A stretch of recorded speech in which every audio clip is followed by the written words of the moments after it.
worship, naikkan ucapan syukur, naikkan sembah pujianmu bagi Tuhan. Haleluya, haleluya. Terima kasih Tuhan, terima kasih Yesus.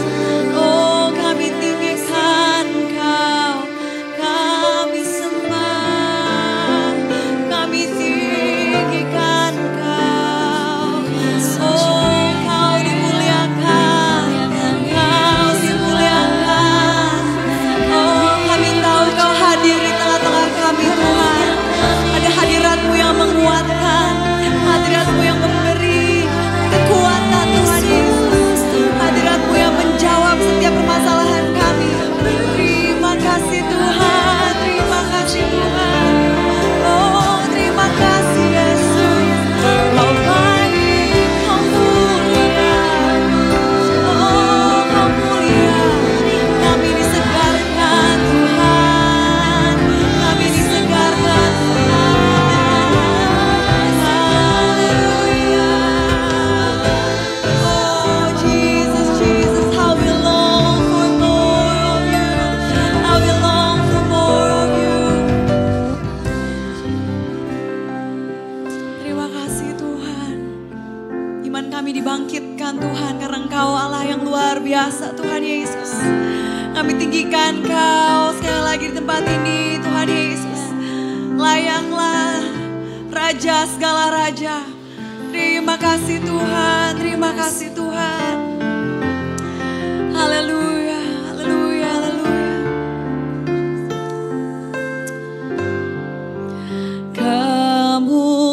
Kemuliaan bagi Tuhan di tempat maha tinggi. Kau Raja diagungkan dan dipuji. Datanglah kerajaanmu, jadilah kehendakmu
Tuhan Yesus kita luar biasa, amin.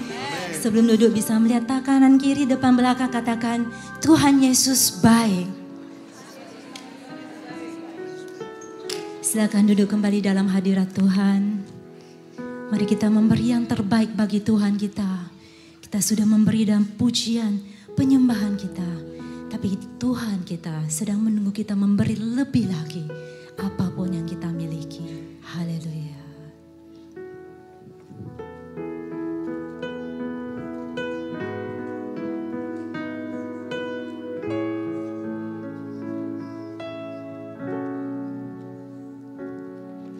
Ku bawa kepadamu, oh Tuhan, persembahanku ini.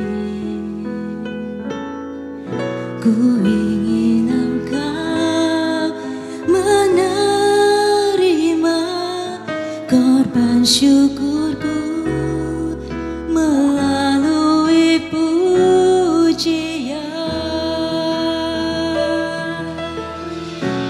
Takkan pernah ku bawa selain yang terbaik, yang harum dan sejati di hadapan hatamu. Yesusku, terimalah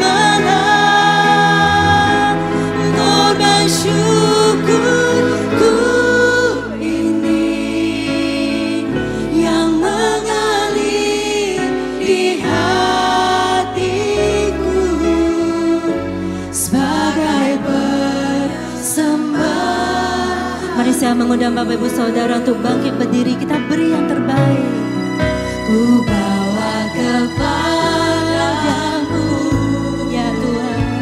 Oh Tuhan, ini kami anak-anak-Mu ya Yesus. Persembahanku ini, ku ingin Engkau menerima korban syukurku melalui pujian.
Tahun 2024 adalah tahun untuk bangkit. Jadi teranglah. The year to arise and shine. Bangkitlah, terangmu sudah datang. Bangkitlah, terangmu sudah datang. Kemuliaan Tuhan telah terbit. Kemuliaan Tuhan telah datang. Kemuliaan Tuhan telah terbit atasku. Atasku. Atasmu. Atasmu. Atasku.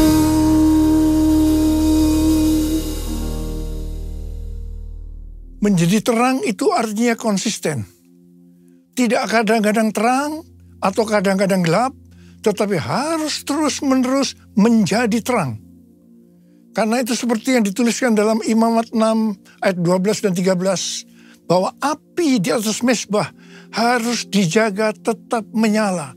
Jangan sampai padam.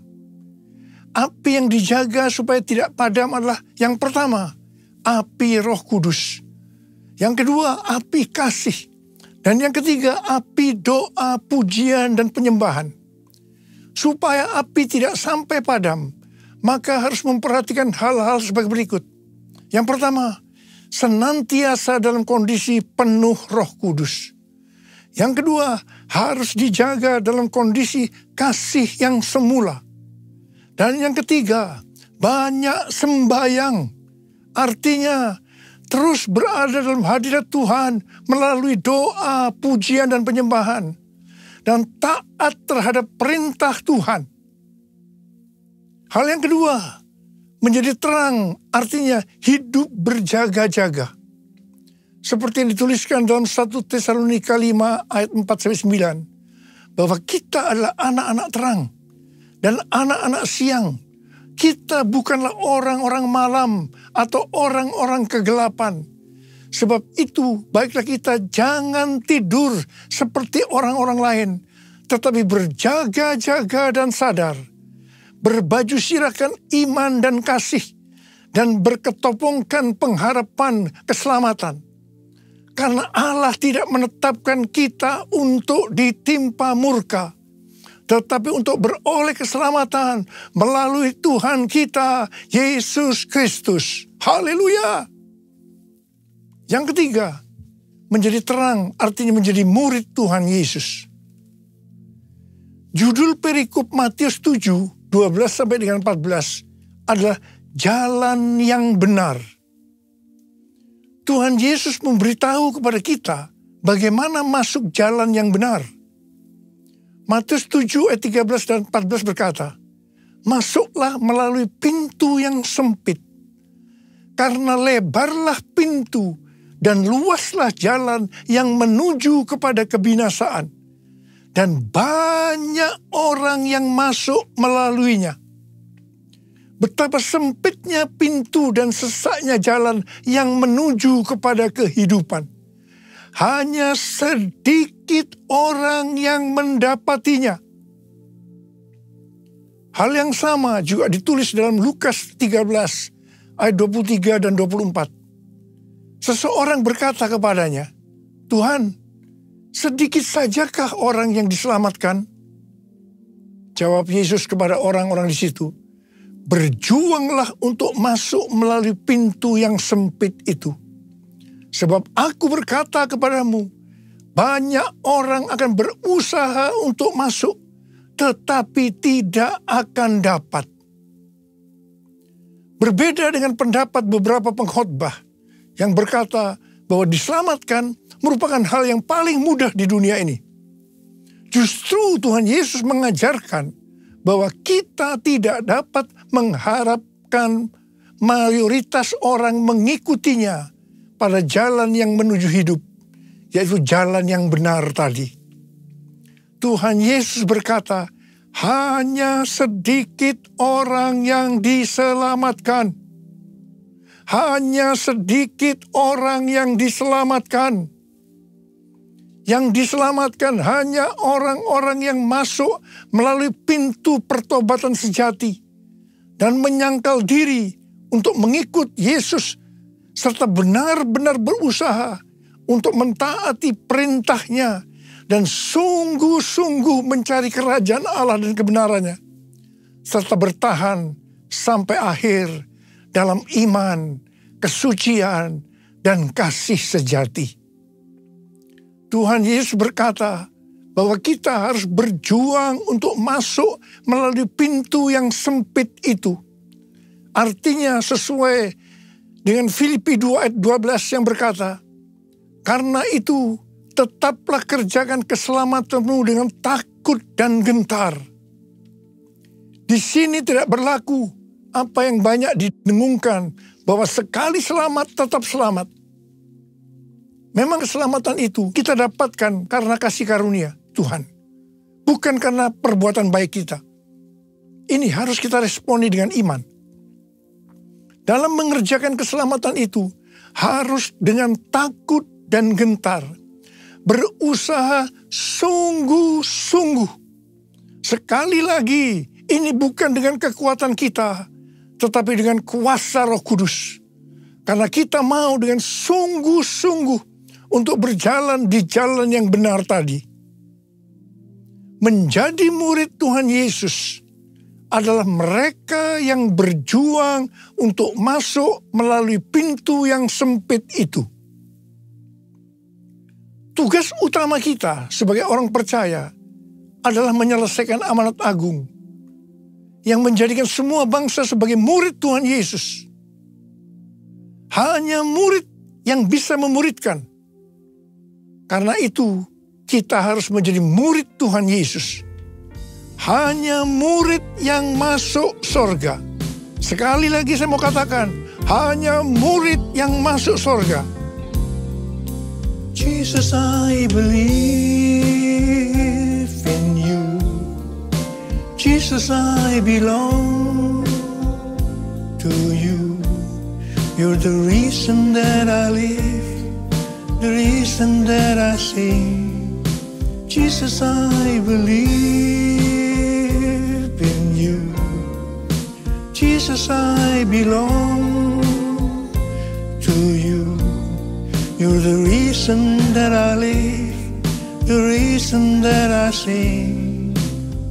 With all I am, I will worship you. I will worship you. I will worship you, Jesus.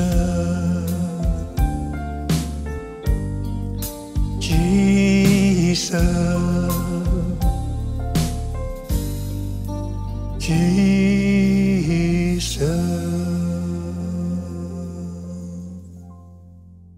Menurut penelitian dari Barna Group pada tahun 2020 tentang anak-anak muda Kristen yang berusia 18 sampai dengan 35 tahun di Indonesia dan dunia, maka didapatkan data sebagai berikut. Yang pertama, bukan Kristen lagi. Di Indonesia 2%, dunia 21%. Yang kedua, Kristen tapi tidak ke gereja. Di Indonesia 15%, di dunia 37%. Yang ketiga, Kristen ke gereja minimal 1 kali setiap bulan, tetapi bukan murid. Di Indonesia 64%, dunia 30%. Yang keempat, Kristen, murid yang tangguh, yang memenuhi 4 kriteria sebagai berikut. Yang pertama, rutin ke gereja dan memiliki komunitas di luar ibadah. Yang kedua, percaya teguh pada otoritas Alkitab. Yang ketiga, komitmen kepada Yesus secara pribadi, mengakui kematian dan kebangkitannya. Dan yang keempat, rindu imannya berdampak pada perkataan dan perbuatan. Itu di Indonesia 20%. Dan di dunia hanya 13%. Kalau melihat data-data ini, maka sebenarnya ini menjelaskan perumpamaan Tuhan Yesus tentang seorang penabur. Jadi waktu penabur itu menabur benih yang berbicara tentang firman Tuhan, maka ada 4 hal yang terjadi. Yang pertama, benih jatuh di pinggir jalan, lalu datanglah burung dan memakannya sampai habis. Ini berbicara tentang seseorang yang mendengar firman Tuhan, tetapi tidak mengerti. Maka datanglah iblis dan merampas yang ditebarkan dalam hati orang itu. Jadi, yang tadinya orang Kristen lalu bukan orang Kristen lagi. Dia sudah tidak ke gereja lagi. Yang kedua, benih yang jatuh di tanah yang berbatu-batu, yang tidak banyak tanahnya. Benih itu tumbuh tetapi tidak berakar.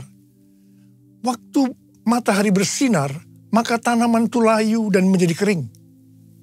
Ini berbicara tentang orang yang mendengar firman dan menerimanya dengan gembira, namun tidak berakar dan tahan sebentar saja. Apabila datang penindasan atau penganiayaan karena firman itu, orang itu pun segera murtad. Ini yang disebutkan Kristen, tapi tidak ke gereja lagi. Hati-hati, orang seperti ini bisa murtad. Yang ketiga, benih jatuh di tengah semak duri. Lalu makin besarlah semak itu dan menghimpitnya sampai mati. Ini berbicara tentang orang yang mendengar firman, lalu kekhawatiran dunia, tipu daya kekayaan, dan kenikmatan hidup menghimpit firman itu sehingga tidak berbuah. Orang seperti ini ada di gereja, tetapi bukan seorang murid. Benih yang jatuh di tanah yang subur, ini yang keempat. Artinya, orang yang mendengar firman dan mengerti, karena itu ia berbuah. Ada yang 100 kali lipat, 60 kali lipat, 30 kali lipat. Dan mereka ini ada di gereja dan menjadi murid yang tangguh. Jadi, dari orang-orang yang pernah mendengar firman Tuhan dan masih ada di gereja, itu untuk data di Indonesia 64%. Bukan murid. Dan 20%-nya murid. Sedangkan data untuk dunia, 30%-nya bukan murid dan hanya 13%-nya murid. Data ini bukan hanya penting untuk diperhatikan, tetapi juga sesuatu yang genting. Di sini Tuhan Yesus mengingatkan yang menyebabkan seseorang tidak menjadi murid karena tidak berbuah. Mengapa? Yang pertama, karena kekhawatiran dunia. Yang kedua, tipu daya kekayaan. Yang ketiga, kenikmatan hidup. Semua ini adalah tipu daya si iblis. Sekali lagi saya mau katakan bahwa kita harus menjadi murid. Sebab hanya murid yang masuk surga. Saya mau katakan tidak mudah untuk menjadi murid Tuhan Yesus. Sekali lagi saya mau katakan tidak mudah untuk menjadi murid Tuhan Yesus. Kita akan melihat apa syarat menjadi murid Tuhan Yesus menurut Tuhan Yesus. Yang pertama, Lukas 14 ayat 26 berkata, "Jikalau seseorang datang kepadaku dan ia tidak membenci ayahnya, ibunya, istrinya, anak-anaknya, saudara-saudaranya, laki-laki atau perempuan, bahkan nyawanya sendiri, ia tidak dapat menjadi muridku."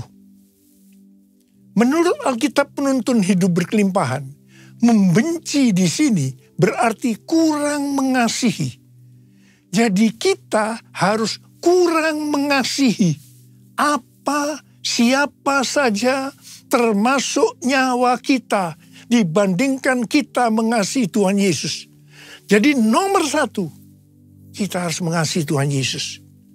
Yang lain-lainnya nomor 2 dan seterusnya. Tidak mudah. Ada harga yang mahal yang harus kita bayar.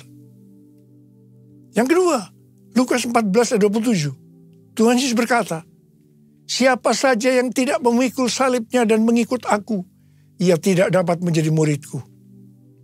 Memikul salibnya setiap hari berarti kita mengikuti Tuhan Yesus dengan pengorbanan.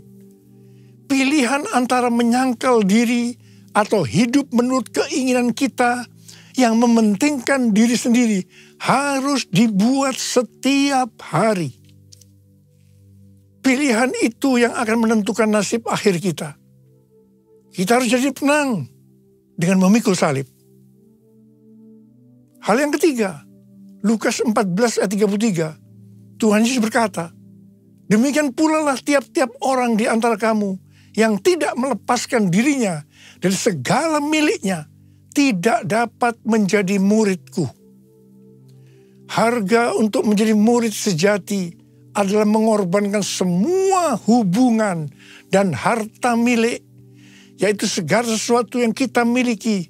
Mungkin itu materi, keluarga, kehidupan, cita-cita, rencana, dan kepentingan kita sendiri.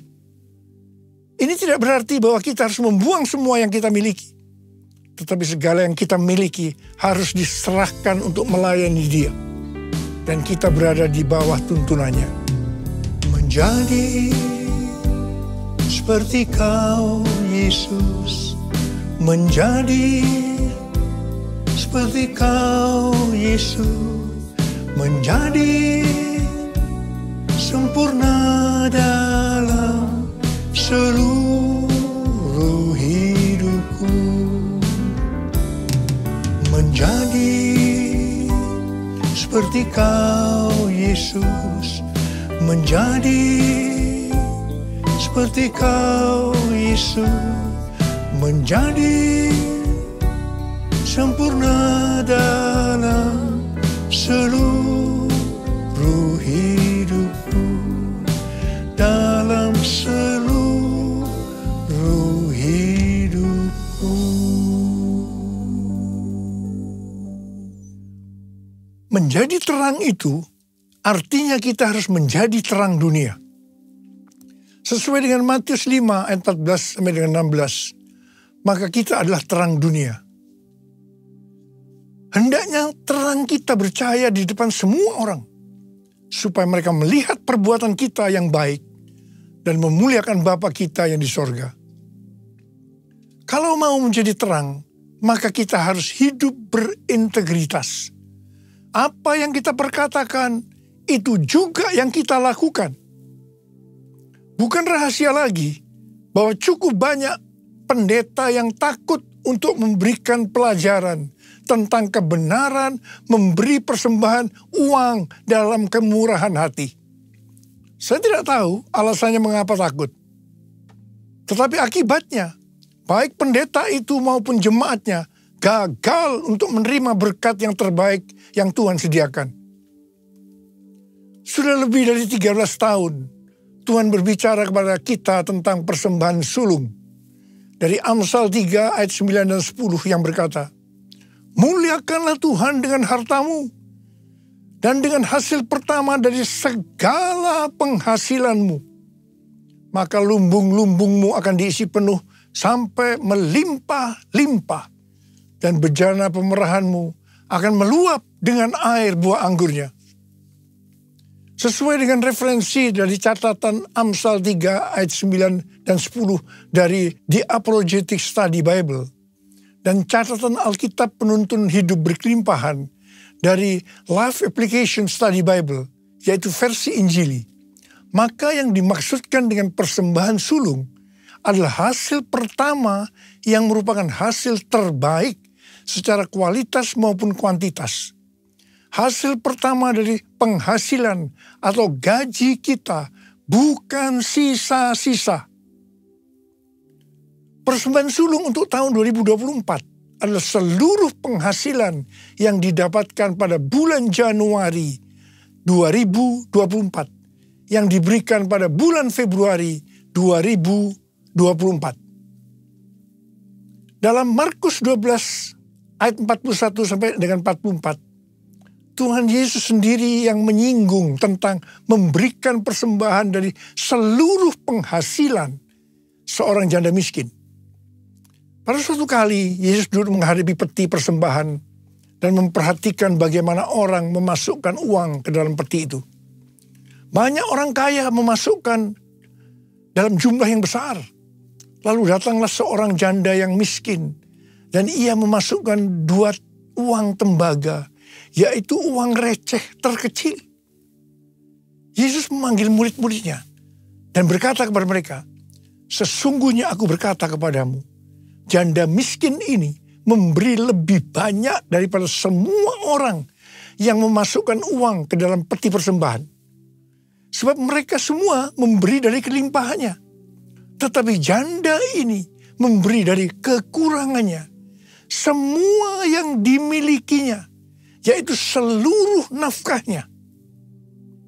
Di sini Tuhan Yesus tidak melihat besarnya jumlah persembahan, tetapi berapa persen dari penghasilannya yang dipersembahkan.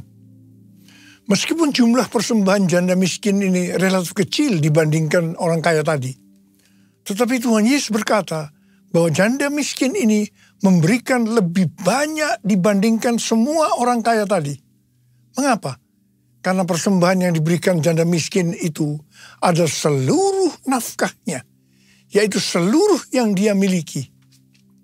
Persembahan sulung merupakan tolok ukur yang valid untuk menguji apakah kita memberi dalam kemurahan hati. Persembahan sulung diberikan dengan kerelaan hati dan ucapan syukur, bukan karena paksaan. Sekali lagi saya mau katakan, bukan karena paksaan. Amsal 11 ayat 24 dan 25 berkata, "Ada yang gemar memberi, tetapi bertambah kaya. Ada yang menghemat secara berlebihan, namun selalu berkekurangan. Siapa banyak memberi berkat, diberi kelimpahan. Siapa memberi minum, ia sendiri akan diberi minum." Sebagai bapak rohani dan hamba Tuhan, selama 13 tahun ini, saya bukan hanya mengajarkan tentang persembahan sulung, tetapi juga melakukannya. Tema khotbah untuk bulan Februari tahun 2024 ini adalah kita harus menjadi murid Tuhan Yesus. Ada berapa banyak di antara saudara yang berkata, "Tuhan, saya mau menjadi murid Tuhan Yesus. Saya mau menjadi murid-Mu ya Tuhan Yesus." Angkat tangan. Katakan bersama saya, "Ini aku Tuhan, utuslah aku, sampai generasiku diselamatkan. Ini aku Tuhan, utuslah aku, sampai generasiku diselamatkan. Sampai generasiku diselamatkan." Sekali lagi katakan, sampai generasiku diselamatkan. Mari kita angkat tangan kita. Kita berbahasa roh, sembah Dia. Uriala masyandara kana mayarala bala bala bala bala bala. Uriala bala bala bala bala bala bala bala bala bala. Sembah Dia. Berbahasa roh, berbahasa roh, berbahasa roh. Uriala kana mayarala bala bala bala bala bala bala bala bala. Urada bala bala bala. Tuhan, urapi kami semua.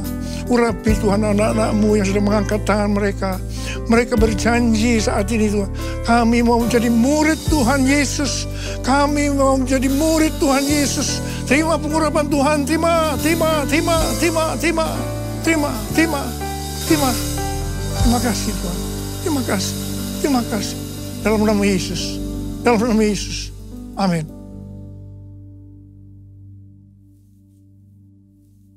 Kita akan masuk dalam perjamuan kudus. Kita akan mengingat ayat ini. Sebab setiap kali kamu makan roti ini dan minum cawan ini, kamu memberitakan kematian Tuhan sampai Ia datang. Perjamuan kudus adalah perjamuan Tuhan Yesus sendiri. Setiap kali kita masuk dalam perjamuan kudus, Tuhan selalu berkata kepada kita, biarlah ini menjadi peringatan akan aku. Karena itu mari arahkan hati kita kepada kebaikan Tuhan. Kita akan mengingat kebaikan Tuhan. Supaya kita lebih mengasihi Tuhan Yesus. Supaya kita lebih mengasihi satu dengan yang lain. Mari tundukkan kepala. Bapa, siapakah kami sebelum kami mengenal Engkau? Kami semua orang berdosa. Upah dosa adalah maut, mati. Tapi Engkau yang tidak berdosa telah dijadikan dosa oleh karena kami. Engkau harus turun dari sorga mulia, mati ganti kami dengan penderitaan yang luar biasa. Sungguh kalau kami pikirkan betapa baiknya Engkau ya Aba. Engkau jadikan kami sebagai anak-anak-Mu. Engkau berkati, Engkau tuntun, Engkau bela, Engkau lindungi, Engkau sembuhkan hamba-Mu. Dan Engkau juga tegur kalau kami salah. Tuhan terima kasih, itu Engkau ya Aba. Itu Engkau ya Aba. Tuhan akan memberkati kita melalui perjamuan kudus. Tapi Tuhan mau kita makan dan minum dengan cara yang benar. Karena itu masing-masing berdoa.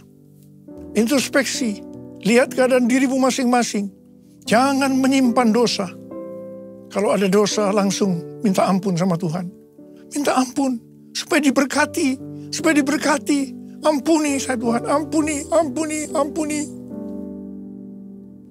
Ampuni apa? Bapa, Kau melihat anak-anak-Mu sedang meminta ampun padamu. Maka layakkan kami untuk masuk dalam perjamuan kudus ini, Abah. Terima kasih. Kami akan masuk dalam perjamuan kudus dengan hati yang penuh ucapan syukur. Dalam nama Yesus kami berdoa. Amin. Mari. Angkat roti di tangan kanan kita tinggi-tinggi. Sebab apa yang telah kuteruskan kepadamu, telah aku terima dari Tuhan. Yaitu bahwa Tuhan Yesus pada malam waktu Ia diserahkan mengambil roti. Dan sesudah itu Ia mengucap syukur atasnya. Yang memecah-mecahkannya dan berkata, inilah tubuhku yang diserahkan bagi kamu. Perbuatlah ini menjadi peringatan akan aku. Saudara dikasih Tuhan, bukankah roti yang kita pecah-pecahkan ini adalah persekutuan kita dengan tubuh Kristus? Mari kita makan dalam nama Yesus.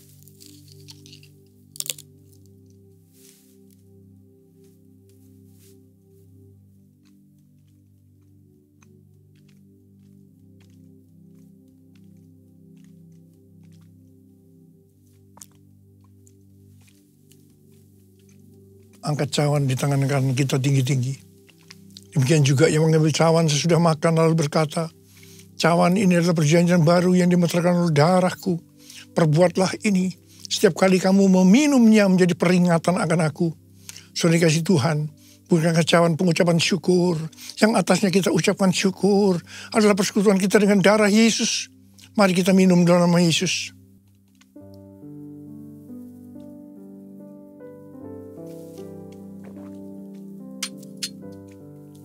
Angkat tangan kita di hadapan Tuhan. Ucapkan syukur dan terima kasih dengan suara. Jangan diam. Tuhan terima kasih Tuhan. Kami bersyukur ya Tuhan. Kami bersyukur. Kami bersyukur ya Tuhan. Kami bersyukur ya Tuhan. Kau melihat anak-anak-Mu Tuhan yang sedang mengangkat tangan mereka. Bapa jamah kami, jamah anak-anak-Mu. Jamah anak-anak-Mu ya Tuhan. Saat ini Kau sedang menyembuhkan yang sakit. Sedang membebaskan yang terikat. Sedang menghibur yang susah. Sedang menguatkan yang lemah. Sedang memberikan pengharapan-pengharapan yang baru. Bagi yang keadaan putus asa. Tuhan terima kasih. Terima kasih Tuhan. Terima Tuhan. Terima kesembuhan. Terima kesembuhan. Terima. Terima kasih Abah. Terima kasih. Terima kasih. Terima kasih Yesusku, terima kasih Yesusku. Puji syukur hanya bagi Tuhanku. Terima kasih Yesusku, terima kasih Yesusku. Puji syukur hanya bagi Tuhanku. Terima kasih Yesusku, terima kasih Yesusku. Puji syukur hanya bagi Tuhanku.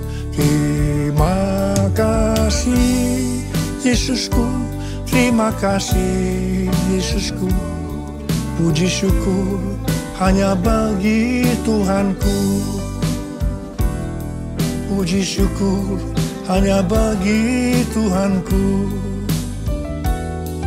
Puji syukur hanya bagi Tuhanku.